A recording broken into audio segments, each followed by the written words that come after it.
Samantala, dahil sa dumaraming kabataan ng gumagamit ng vape at tobacco products sa bansa, pinag-aaralan sa Kamara ang pagpigil sa pagdami ng vape at tobacco products para sa pagprotekta sa kalusugan ng publiko. Si Jap Regala live mula sa Batasang Pambansa. Jap?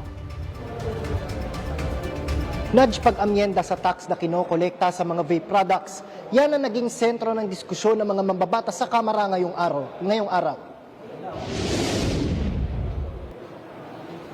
418% increase sa free-base nicotine. Ito ang isinusulong ng Department of Finance bilang pagpigil sa dumaraming produkto ng vape sa bansa at maisulong ang pagprotekta sa kalusugan ng publiko. Tobacco products, it's 72.93 per pack of 20 units. For vapor products, particularly for salt nicotine, it's 72.93 per ml. For conventional freebase, it's 72.93 per 2 ml. For novel tobacco products, it's 72.93 per 2 ml or per 2 grams. And then for the devices, it's 150 per device. Pero giit ni Cagayan de Oro 2nd District Representative Rufus Rodriguez, masyadong mataas ito kasabay ng pagtutulak na gawing 15 pesos per 1 milliliter na lang ang sisingiling tax mula sa kanyang proposal sa panukala na 10 pesos per 1 ml.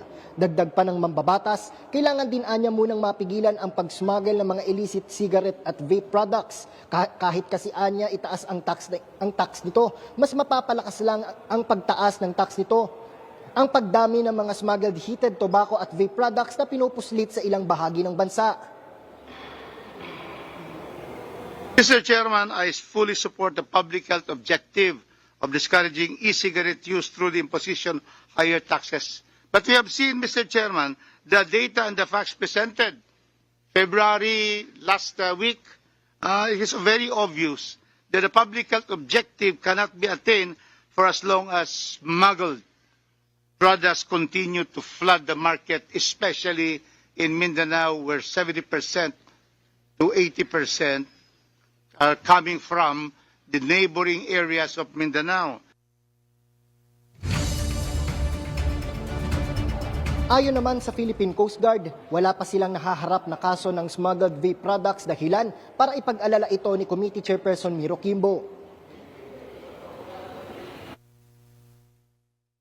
Okay, kawawa naman yung ating mga kabataan. Kaya pala lantaran at laganap yung vape na nagkalat sa buong Pilipinas, di ba? Kung wala tayong may pakitang pamamaraan, paano ini-enforce ito, which honestly is also our dilemma. Nagigit pa nga ni Representative Kimbo na bukod sa pagtataas ng excise tax para sa mga naturang produkto, dapat ding pag-igtingin ang pagpupuslit ng mga illicit vape at tobacco products sa bansa. Maraming salamat, Jap Regala.